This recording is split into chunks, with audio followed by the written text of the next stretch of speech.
today I'm going to be making a video on how to make live rock for your aquarium, for your reef tank or saltwater tank, fish or whatever. A few things. Wheelbarrow is preferred, and I just have a hoe to stir ingredients. You can also do it in a bucket, but it's not really that easy. You're going to need Portland cement. Make sure it's Portland cement. Do not use anything but Portland cement, because Portland cement gets very hard, and that's what you want. I tried using mortar in different batches and it did not work. It was like crumbling, like blue cheese. Some crushed oyster shells. You can get these at like your local feed store. That's where I got mine at Tractor Supply. I just got this at my local like cement slash like it's like a hardware store place. And you're also going to want some sand. I don't have the sand in the back of the car, but sand of some kind. I just use play sand.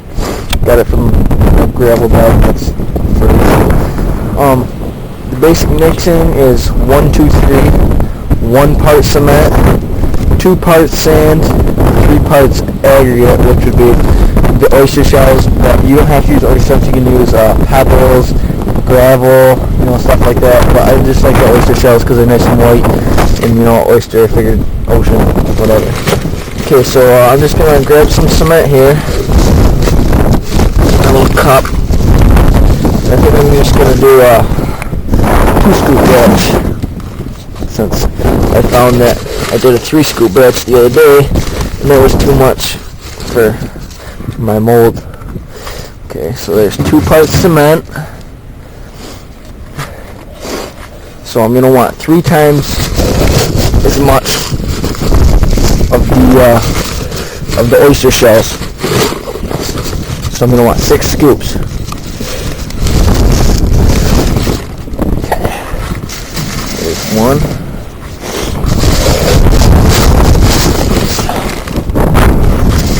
Two.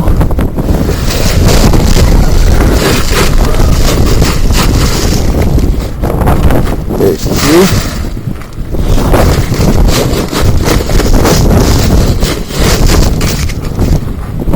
There's 4.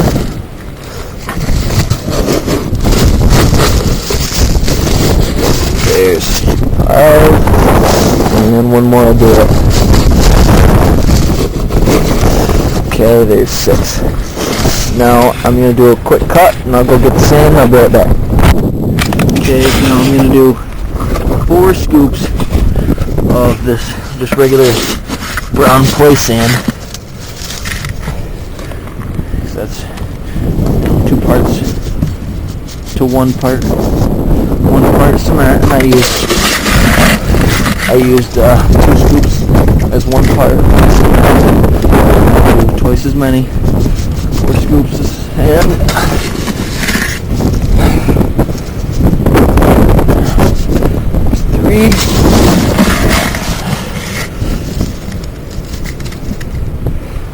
And that's 4. Okay. Next part. Very important. Do not forget this. Mix your ingredients dry. Okay. You want to make sure that cement gets coated onto all of your aggregate and sand and stuff. I really don't know how I'm going to film this. I'm out here by myself. That's going to have to do.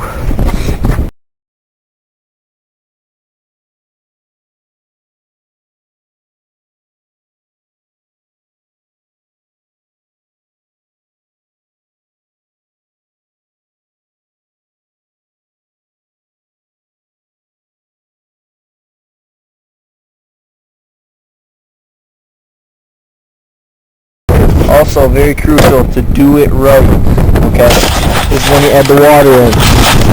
Do not add too much water, or you will get crumbly, just junk. You'll have to start all over, and you'll waste a bunch of money, and it's just, make sure you do it right, okay? I just got my hose here. I'm just going to give it a quick dousing down. Alright.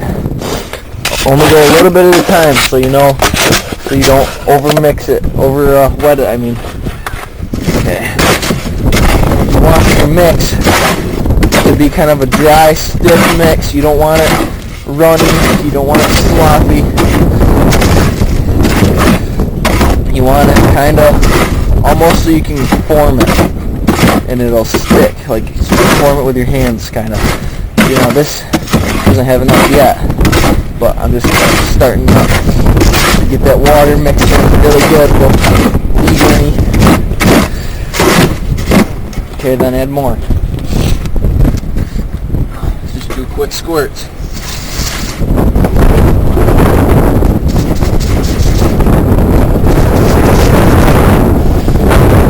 Okay.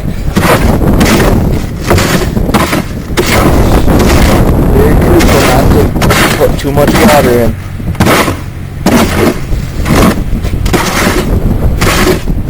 Don't want this wet at all.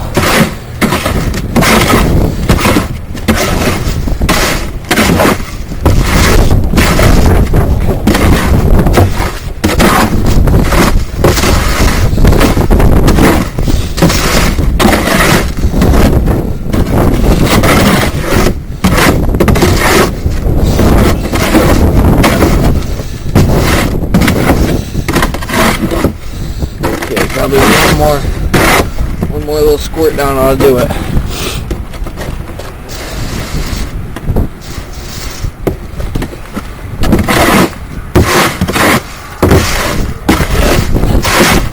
Perfect. And if you do end up making it too wet and it gets kind of sloppy on you, just add more ingredients. Just add, say, one more cup of everything, or one more shovelful, or however you're going by.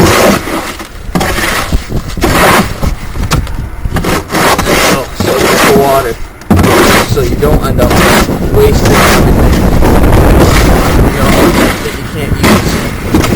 Okay, this might even be a little bit dry, or a little bit wet right here. See? Yeah, I think this might be a little bit wet.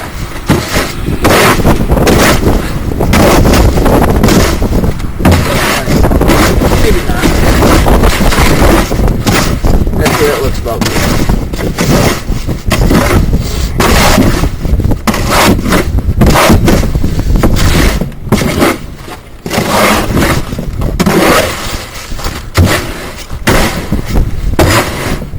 Okay, that's gonna be the end of part 1. Part 2, we'll be putting it in the mold.